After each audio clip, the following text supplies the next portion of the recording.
আসসালামু আলাইকুম। আজ চলে আসলাম মরিচ ক্ষেতের ভিডিও নিয়ে। প্রথমেই বলি, আমার চ্যানেলটি দয়া করে সবাই সাবস্ক্রাইব করবেন।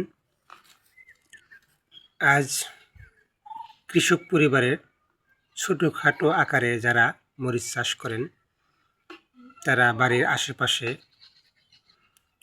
মরিচ চাষ করবেন।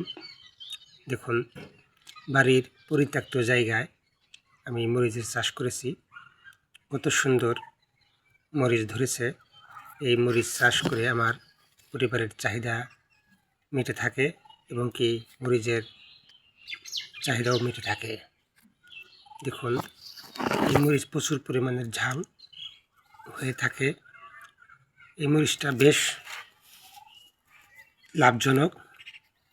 প্রচুর পরিমাণে মরিচ ধরে থাকে, প্রচুর পরিমাণের ঝাল। আপনারা সবাই